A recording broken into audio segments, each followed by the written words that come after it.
morning it happened, Cleet Moss had 11 trucks in the yard and a scale he was not allowed to use. The state inspector had come through the day before, run her weights across his truck scale, and put a red tag on it. Out of tolerance, not by much, enough. A rejected scale is not a broken scale. His worked. It turned on, it showed a number, and the number was wrong by an amount that would not matter to anybody buying a bag of feed, and matters enormously across 400 loads of corn. And here is the part that everybody who has never run an elevator finds hard to believe. He could not fix it himself. He could not hire a mechanic to fix it. He could not fix it and start weighing again and sort the paperwork out later. Under the law, once a device is rejected, there are exactly two kinds of people on Earth who can put it back into service: a state weights and measures official, or a licensed, registered service technician. There were 9 grain scales, 2 livestock scales, and about 40 small scales in that county. And there was 1 registered service technician. She was 68 years old. 11 days earlier, her son had sold the house out from under her and emptied her accounts, and every single thing he had done had been legal. Cleet Moss picked up the phone, not knowing whether she still had a phone. Virgie Landrum had been putting scales back into service since 1979. She got into it the way most people in that trade got into it, which is sideways. Her husband Roy ran a small welding and repair shop on the edge of town, the kind of place that fixes whatever comes through the door, which is a farming county, is augers, grain legs, cattle gates, and the occasional car. In 1977, the elevator on the north side asked him whether he could do anything about their scale. He said he would find out. Finding out took him 2 years, a great deal of reading, 3 trips to the state capital, and a license. Virgie worked beside him from about 1979, not as a hobby and not as a helper. She did the work. She ran the weights, she did the increasing load and decreasing load tests, she kept the reports, and for the last 8 years of Roy's life, she did more of the field work than he did because his back had gone. Everybody who used them knew that. The elevator men knew it. The sale barn knew it. Roy Landrum died in 1994 at 51 of the thing that kills men in that trade, which is a heart that has been asked to lift too much for too long, and the state did not care that Virgie had been doing the work beside him for 15 years. Because a registered service technician license is issued to a person, not to a business, not to a family, not to a shop. It does not pass to a widow. It does not pass to a son. It cannot be sold with the tools, and it cannot be left in a will. When Roy Landrum died, his license ended the same week, in the same way that a driving license ends. So at 39, with 2 children, a daughter of 15 and a son of 11, Virgie Landrum sat the examinations herself. She has been asked about that period and is fairly short about it. She says she had a shop full of equipment, a customer list, 15 years of knowing exactly how to do the work, and no legal right to do any of it, and that the choice was to sit the exams or sell the tools. The written examination is not trivial. It covers the general code, the scale code, tolerances, test procedures, and the specific requirements for each device class, and people fail it. She took it in September and passed it, and did her field work under supervision, and had her own license by the following spring. That distinction, that the license belongs to a person and to nobody else, is the whole story of what happens later, and neither of her children ever understood it. Not then, and not afterwards. Almost everything sold by weight in this country is sold across a device that the law requires somebody to check. The rules come out of a federal handbook that the states adopt more or less wholesale. It sets out what a weighing device must do, how far out it is permitted to be, and exactly how it has to be tested.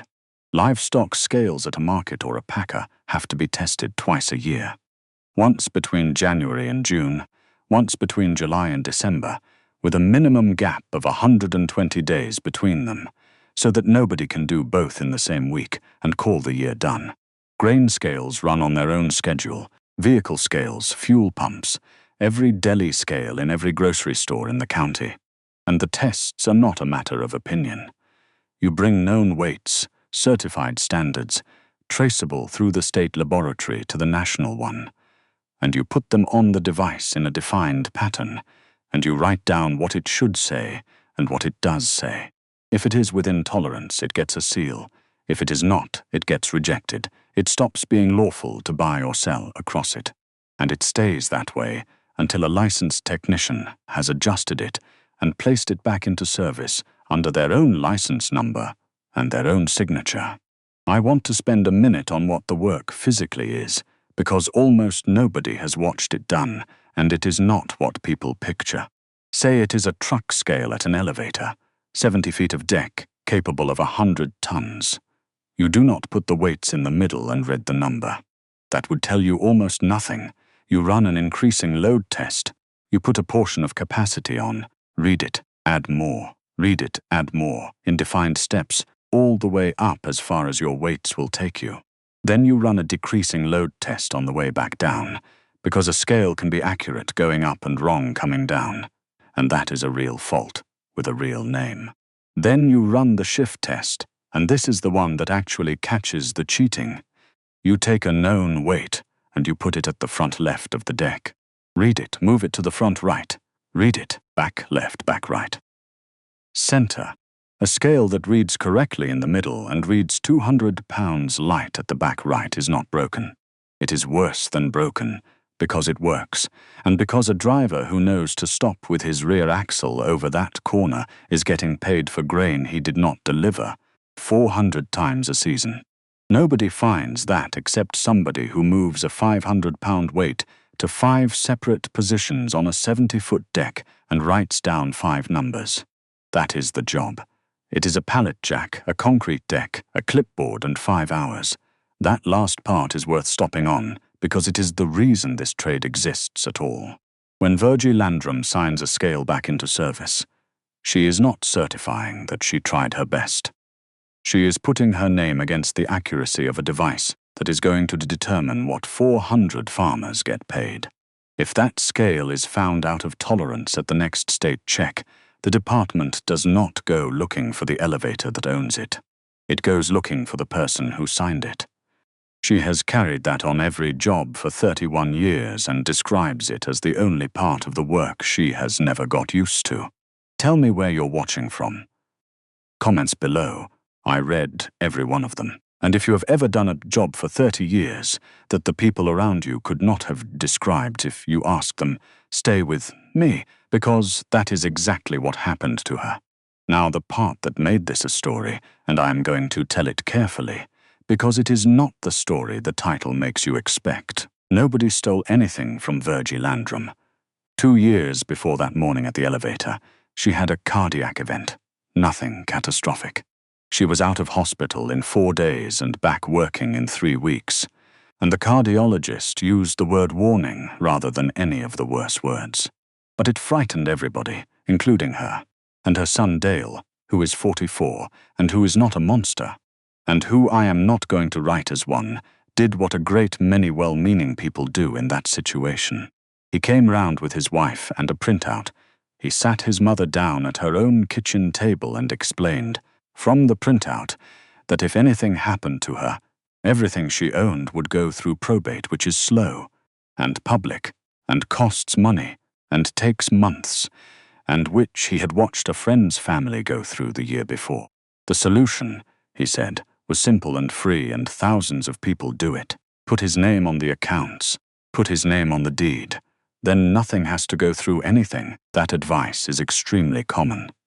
It is given constantly by relatives, by well-meaning friends, by people at church, occasionally by professionals who ought to know better. And it is one of the most dangerous things an older person can do. Here is what actually happens when you add somebody's name to your bank account. You do not give them permission to help you. You give them ownership. A joint account holder is not an assistant. They are an owner. They can withdraw the entire balance at any time, for any reason, without asking you and without telling you. And it is not theft, because in law the money is as much theirs as yours. There is no threshold. There is no, but it was really her money. The bank will not stop it and cannot stop it. The deed is worse, because a house is not liquid and cannot be replaced. When you add somebody to a deed as a joint owner, you have given away a share of your house, permanently that day. 3 things follow immediately, and almost nobody is told any of them. They can borrow against their share. A lender can put a charge on it. Their creditors can reach it.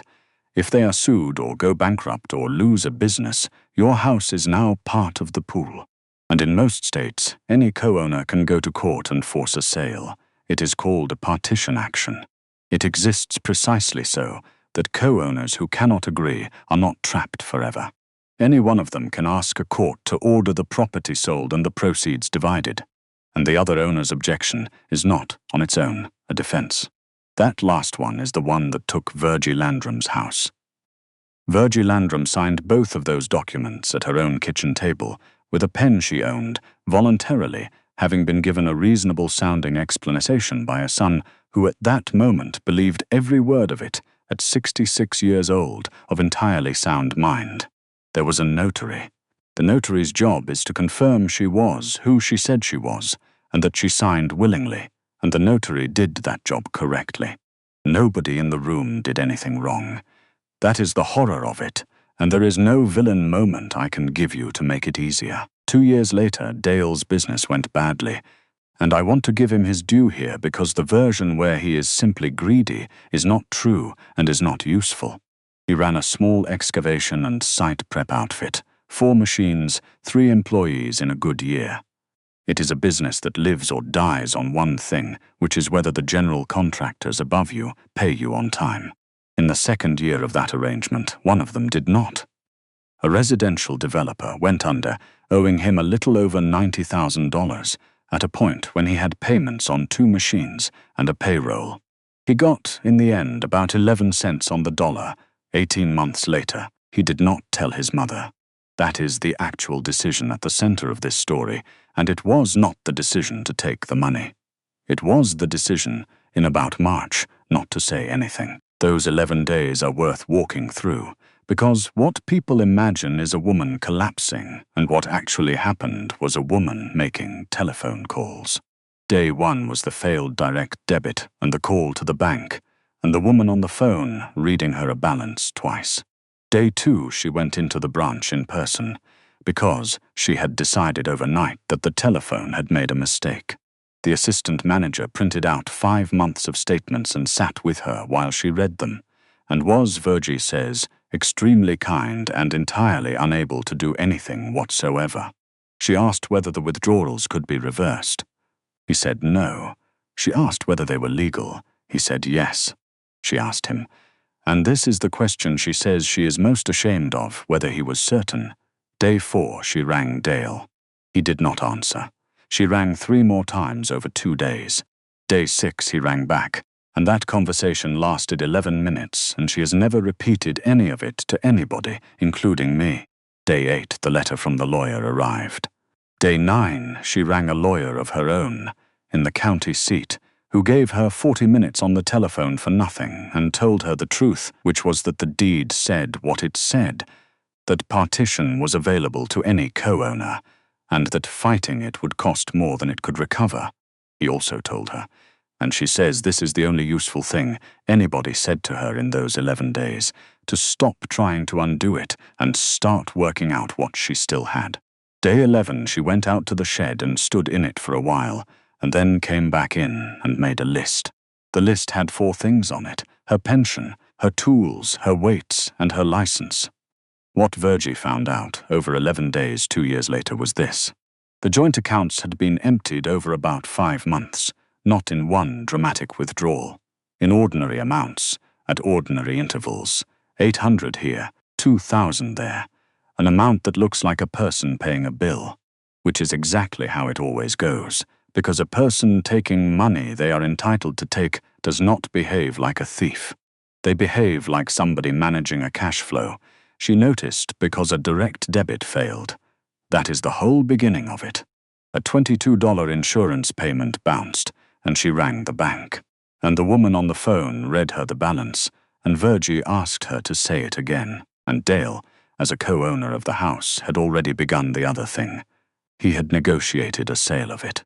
When she would not agree, he started the process the law provides for exactly that situation. The letter came from a lawyer in the county seat, and it was, I have read it, entirely correct and not unkind in its language. It set out that his client held an undivided interest, that he wished to realize it, and that in the absence of agreement he would petition the court for partition and sale. And it said, accurately, and this is the sentence that people find hardest, that she was of course welcome to purchase his interest in the property at market value. She had $480. There is a second child, and she is the part of this that people find hardest, so I am going to put her in properly. Virgie has a daughter, Charlene, 4 years older than Dale, who lives about 2 hours away. Charlene took nothing. She did not sign anything, did not receive anything, and did not benefit by a single dollar. She is not, in any sense, a party to what happened. She also knew. She knew, by her own account, that her brother had been put on the accounts and the deed 2 years earlier. She thought at the time that it sounded unwise. She said so once, to her husband, in her own kitchen. She said nothing to her mother. Her reason, which she has given plainly and which I believe, was that she and Dale had not got on since their father died, and that if she had raised it, it would have looked like she was angling for something, and she could not stand the idea of that. So she said nothing for 2 years. Virgie does not hold it against her and says so repeatedly, and I believe her about that too. What she has said once, and not since, is that she wishes somebody had asked her one question at that kitchen table, and that the question was not, "Are you sure?" because she would have said yes to that without thinking. The question was, what happens if Dale needs money? Nobody asked it. Not the daughter, not the bank, when the account was retitled, not the notary, whose job it explicitly is not to, not the woman at the title company who witnessed the deed, and had no obligation to ask anything and would probably have been told to mind her business if she had. That is how it goes almost every time. Not one person in the chain does anything wrong, and at the end of it a 68-year-old woman is renting a single story on the edge of town. The house sold in the autumn. Virgie has never described the day it emptied, and I did not push her on it. What she has said is that the buyers were decent people who had nothing whatever to do with any of it and were visibly uncomfortable, that Dale's wife came with a van and took the good furniture, and that she signed where she was told to sign. Charlene drove down and stayed 4 days and helped her mother pack a house, and was, in Virgie's words, absolutely no use at all, and I have never been so glad of anybody. She moved into a rented single story on the edge of town, 2 bedrooms, one of which stayed full of boxes for 3 years. There was one building on that property that nobody touched. Out the back, past where the garden had been, there was a steel shed that Roy Landrum put up in 1981, 24 feet by 30, concrete floor, a roll-up door, a heavy bench along one wall with a vise bolted to it, and reinforced steel shelving down the back. Dale looked in it once, near the end. He put the door up, stood in the opening for a few seconds, and told the estate agent it was scrap, and asked whether the buyers wanted it cleared before closing. The buyers said they would deal with it themselves. Here is what was in that shed. Along the back wall, on reinforced steel shelving in 2 ranks, were 41 cast-iron weights. They are not attractive objects. I want to describe them accurately because the whole point turns on what they look like. They are dull grey cylinders and blocks with a lifting handle cast into the top, in graduated sizes from a few pounds up to 50. Then a row of larger ones, 500 pounds apiece, on a low steel trolley on the floor because nothing lifts them by hand. They are painted a flat colour that has gone chalky and is flaking at the corners. The handles are worn smooth and slightly shiny from 4 decades of being picked up, and each one has a small lead seal crimped onto a twisted wire, hanging against its side. To anybody who opens that door, that is a shelf of scrap iron and a reason to hire a skip. What they actually are is a set of certified field standards. Every one of those weights has a paper trail behind it. It has been compared against a more accurate weight. That weight has been compared against a more accurate one again. And that chain runs up through the state metrology laboratory to the national standard, and it is documented at every step, with dates. That chain is the entire reason any of it means anything. A weight is not accurate because it is heavy. It is accurate because somebody can prove what it has been compared against, and when, and by whom. The lead seals are the proof. They are crimped on at the laboratory. Break a seal, and that weight is a lump of iron, until it goes back through the lab and gets recertified, which costs money and takes weeks. That set took 41 years to assemble. Roy Landrum bought the first 11 in 1979 on credit. Virgie bought the rest, 1 and 2 at a time, across 3 decades, out of a business that never made anybody rich, to replace it new. And you cannot, in practice, buy a matched set like that new for a small operation. Would cost considerably more than the furniture that went out in the van. But the weights were not the asset either. Not really. The asset was that Virgie Landrum held a current registered service technician license in her own name. And a license like that cannot be sold. It cannot be inherited. It cannot be transferred, or seized in a bankruptcy, or divided in a partition action, or attached by a creditor, or put on a balance sheet. It is not property. It is a permission that a state grants to one specific human being on the basis of what that human being knows and has proven, and it exists only for as long as that person keeps it current and keeps their name clean. Dale Landrum took a house, 2 bank accounts, and a truck. He could not have taken his mother's license if he had wanted to, and he would not have known what to do with it if he had. I asked her once what the worst part of the whole thing had been, expecting her to say the house. It was not the house. She said the worst part was the 4 months afterwards, not financially. She had a small pension, and the rent was manageable, and she was not going hungry. The worst part was that she had gone from being the woman the county called to being a 68-year-old in a rented single story with a spare room full of boxes, and the phone did not ring. Nobody had told her she was finished. There was no letter and no meeting. The calls simply stopped, because scale work is seasonal and irregular, and there is no particular week in which you notice that a quiet stretch has become something else.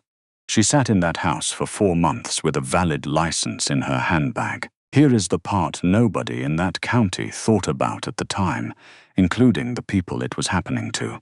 For 4 months there was no registered service technician in that county. Nobody announced it. There is no register anybody checks. The state does not send a notice saying your only technician has stopped answering the phone. So what happened was 3 separate things, and all 3 of them are ordinary, and all 3 of them are a problem. Some businesses called the company 3 counties over. They came, and they did good work, and they charged for the drive. And a call-out that used to be a couple of $100 became $600 or $700 because 2 technicians were in a truck for 4 hours. Some businesses put it off. A seal that is due does not stop a scale working. It simply means that at some point an inspector arrives and finds an expired seal and the device gets rejected. And now you have 11 trucks in a yard, which is exactly what happened to Cleat Moss. And some businesses kept weighing on devices nobody had looked at. Not dishonestly. Nobody in this story was cheating anybody. But the whole architecture of that system, the handbook, the tolerances, the twice-a-year rule, the seals, exists precisely because a device that nobody checks drifts. And a device that drifts moves money, quietly, in one direction, for months. Somewhere in that county, during those 4 months, somebody was being paid slightly less than they were owed for grain. And nobody knew, and there was no mechanism that would have told them. That is the thing Virgie Landrum was sitting in a rented living room not knowing. She thought the phone had stopped ringing because she was finished. The phone had stopped ringing because a system with exactly 1 person in it had lost that person, and systems like that do not fail loudly. They fail by nothing happening. I want to put 1 winter in properly because the 4 months of silence get told as a single beat. And they were not a single beat. They were 120 days. The rented single story has 2 bedrooms. She slept in one. The other had 31 boxes in it. that she did not open for 3 years, and which contained, she checked eventually, mostly kitchen things and Roy's paperwork and about 400 photographs. She got up at 5:30 out of habit, and then had nothing to do at 5:30. That is the specific problem of that period, and she is very clear about it. It was not grief, and it was not fear about money. It was that a person who has spent 40 years with a route and a schedule and a season suddenly has an entire day in front of her, with nothing in it that has to be done by anybody in particular. She cleaned the house daily. It is a small house. She kept reading the trade journals. They came to the old address for a while, and then came to the new one because she rang and changed it.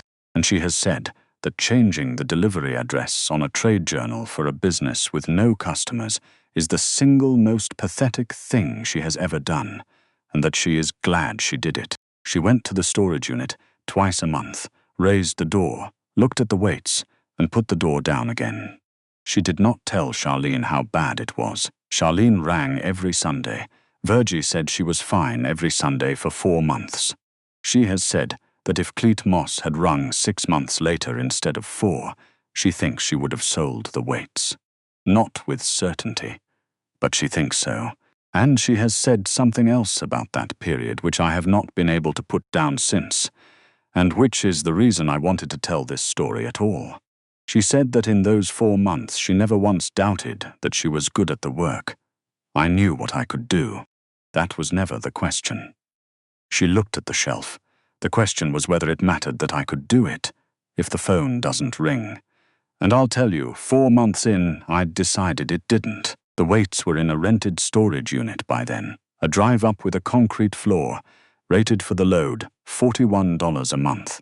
In the 3rd month, she started thinking about the $41, and she did the arithmetic that anybody in that position does, which is, I am paying to store equipment for a business that has not had a customer since March. She rang a scrapyard. The man on the phone was perfectly pleasant and quoted her by the hundredweight for cast iron, and she wrote the number down on the back of an envelope and thanked him and put the envelope in a drawer. She did not ring back. She has never fully explained why not, and the closest she has come is this: 4 months. I had a license in my handbag the whole time. Nobody rang, so I decided I was done. That's all it was. Nobody rang. She still has that envelope. And then in the 4th month somebody did ring, and it was not work.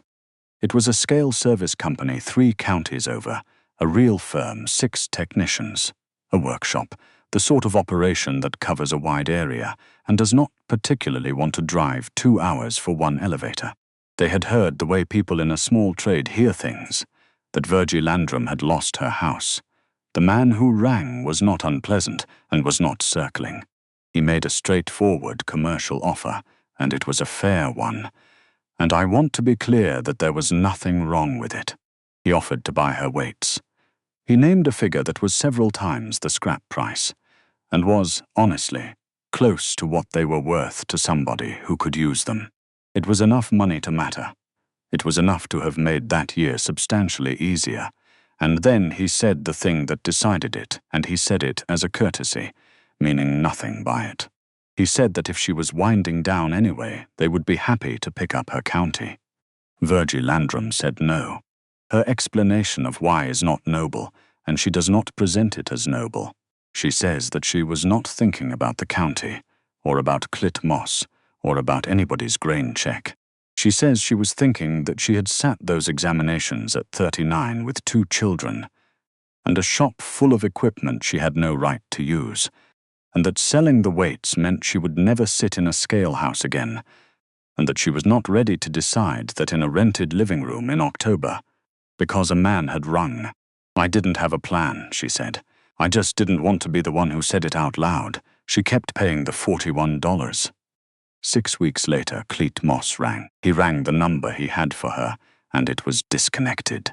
Then he rang the shop that had bought Roy Landrum's old welding gear years back, on the theory that somebody there might know, and somebody there had her new number written inside a cupboard door. She answered on the 4th ring. He told her his scale had been rejected and asked when she could come. There was a pause on the line. Cleet Moss has said that he did not understand that pause at the time and understood it perfectly well afterwards. Then she said, "Tomorrow morning, is your driveway going to take a truck with 2 ton on it, or do I need to come round the back?" She had no truck. Dale had the truck. It had been in her name, and then it had been in both their names, and then it had not been in her name at all. So she went into town that afternoon to hire one, with a card she was not certain would go through. The man behind the counter at the rental place was about 30, and had a queue behind her and a deposit policy on a screen in front of him. The policy was $400 held on the card. She has said that she told him, straight out, that the card might not take $400, and that she needed the truck for 1 day, and that she would have his money in the afternoon. He looked at the screen, then he looked at her, and he ran the rental without the deposit and wrote something in the notes field, and gave her the keys, and said the truck needed to be back by 6. She brought it back at 4:30 with cash for the whole thing. She does not know his name. She went in the following year to thank him properly, and he had moved on, and the girl on the counter did not know who she meant. Loading 41 cast-iron weights into a box truck at 68 alone is not possible, and she did not attempt it alone. She borrowed a pallet jack from the storage facility office and got the neighbor from the unit next door, a man who restored motorcycles and happened to be there on a Tuesday afternoon, to help her walk the pallets up a ramp. It took 2.5 hours. She drove out to the elevator at 6:30 the following morning in a hired truck with her weights and her tools and a license in her handbag that had been valid the entire time. Testing a truck scale is not delicate work, and it is not fast. You run the weights on in a defined pattern, a portion of capacity at a time, at different positions along the deck, because a scale can read correctly with the load in the middle and be wrong at one end. And that is exactly how somebody gets cheated over 400 loads without anybody noticing. You record what it should read and what it does read at every position. You adjust. You run it again. Cleet Moss watched a 68-year-old woman work a pallet jack back and forth across his scale deck for 5 hours, and then sit in the scale house with a pencil and go through the arithmetic twice before she would sign anything. At the end of it, she crimped a seal onto the indicator and signed the report under her own license number. She charged him her ordinary rate. He has said out loud that it was less than he would have paid a company to come 3 counties, and that he tried to pay her more and got nowhere with it. Word went round the way it does in a trade with one practitioner. By the end of that year, Virgie Landrum was doing the scale work for 11 businesses across 2 counties, which was more than she had done in a decade, because for years before that, she had been quietly turning work away to keep her hours down. She bought a truck in the spring, used, high mileage, and she has said that signing for it was the first thing in 3 years that felt like a decision rather than a consequence. And then in the second year, the thing happened that she describes as the worst professional moment of her life. And it is the reason I trust the rest of what she says. She put a livestock scale back into service at a sale barn in April. In August, a state official ran a check test on that scale as part of a routine program, and it was out of tolerance. Not enormously, but out. That triggers a review, not of the sale barn, of her, because she had signed it. The state official who came to see her was a woman called Marla Vosberg, who does this for a living, and who was, Virgie says, entirely fair and completely unsentimental, which is exactly what you want, and is very hard to sit through. They went through her report line by line. They went through her weights and the certification dates on the seals. They went through the test procedure she had used and the positions she had loaded. What it came down to in the end was a load cell that had been intermittently faulty, in a way that did not show on the day, and did show 4 months later after a wet season. Her procedure was correct. Her weights were in certification. Her report was complete, and her arithmetic was right. Marla Vosberg wrote it up as no action against the technician, with a note recommending a shorter retest interval on that particular device. Virgie Landrum has kept a copy of that determination in the same box as everything else, and she has said that she took it out and read it a number of times in the following year, because the thing that frightened her was not the finding. It was that she had sat in a scale house for 6 hours doing everything correctly, and had still ended up under review at 69 years old, with a license that was the only thing she owned that nobody could take, except in that one way. "That's the deal," she said. "Nobody can take it off you. You can lose it." In the 3rd year, a woman rang her who was not looking for work. Her name was Noreen Hewlett. She was 46, and she lived 2 counties east. Her husband had run a small-scale service, 1 man, a truck, a set of weights, about 30 customers. He had died in February, and Noreen Hewlett had been doing the work beside him for 12 years. She ran the weights. She did the tests. She kept the reports and did the invoicing and knew every device on that customer list by its serial number. And she had no license. Virgie Landrum has said that she knew what the call was within about 11 seconds because it was 1994 on the telephone. Same trade, same 15-year apprenticeship that counts for nothing. Same widow, standing in a shop full of equipment she is not permitted to touch, with a customer list she cannot serve, being told by a state office that her husband's license ended when he did. Noreen had rung, she said, because somebody had told her that the woman up in the next county had done it the hard way once. Virgie Landrum has said that she knew what the call was within about 11 seconds because it was 1994 on the telephone. Same trade, same 15-year apprenticeship that counts for nothing. Same widow, standing in a shop full of equipment she is not permitted to touch, with a customer list she cannot serve, being told by a state office that her husband's license ended when he did. Noreen had rung, she said, because somebody had told her that the woman up in the next county had done it the hard way once. What Virgie did was not dramatic and took about 14 months. She sent her the handbooks. Then she rang her every Sunday evening for a year and went through a section at a time, out loud, on the phone, because that is how Roy had done it with her, and it is the only method she knows. She took her out on jobs. Not as a favor, she paid her at a helper's rate, because Noreen had 2 children and a mortgage and could not afford to learn for free. And because Virgie remembered exactly what that was like. Noreen Hewlett sat the written examination in the October and failed it. She sat it again the following March and passed. She did her fieldwork under supervision, and Virgie signed off a substantial part of it. And Noreen Hewlett has held her own registered service technician license, in her own name, for 2 years now. There are now 2 of them in that part of the state where there was one. Virgie has said the thing about it that I think is the whole point of this story, and she said it in a completely flat voice while looking at a shelf. You can't leave it to anybody. That's the whole trouble with it. She let that sit. So you have to teach somebody instead. And that takes a year, and you have to be alive for it. Dale Landrum did not come back and apologize. I have been asked about this by people who have heard the story, and they always want that scene, and it did not happen, and I am not going to invent it. They speak. Rarely. He has never once used the word sorry in her hearing, and she does not expect him to.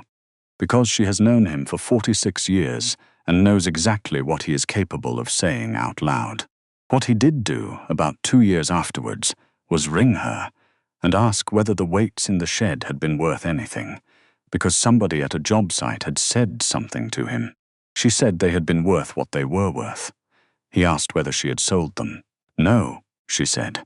I'm using them. And that was the end of the conversation. It is the only exchange between them from that entire period that she repeats, and she repeats it without any triumph at all, and when I asked her what she had felt, she said, tired. Charlene comes down 1 weekend a month now, which she did not do before any of this. They do not discuss what happened. They have discussed it exactly once, in the car, about a year afterwards. And Charlene said the thing she had been carrying, which was that she had known and had said nothing. Virgie said she knew that. Charlene asked whether she was angry about it, and Virgie said no, and then said the sentence that I suspect is the most honest thing in this entire story. I'd have been the same. Your father's family don't say things. I married into it, and then I raised 2 of them. Scale service in a rural county is a modest living, and I am not going to inflate it. She grosses in the 60s in a good year and nets well under that. Out of it comes the truck, the fuel, the insurance a person carries to do that work, and the recertification of her weights, which is not optional, costs real money, and happens on a schedule she cannot move. She is 72. She still climbs onto scale decks, and she is aware that this is not a plan. And she has said that Noreen coming along has changed how she thinks about the next 5 years, in a way she was not expecting. She has not bought a house and does not expect to. She still rents the single story. The second bedroom no longer has boxes in it. The shed is gone. It went with the house, and the buyers pulled it down in their 2nd year to put a garden in. The weights are in a rented storage unit on the edge of town, on a concrete floor rated for the load, 41 of them, in 2 ranks on steel shelving, dull grey and chalky and sealed. Anybody who raised that door would see scrap. The thing that Dale Landrum could not take and could not sell, and did not know existed, was never in the shed and was never on that shelf. It is that when a scale in that county gets a red tag on it, and 11 trucks are sitting in a yard, there are exactly 2 telephone numbers that end the problem. There used to be one. She taught the other one herself.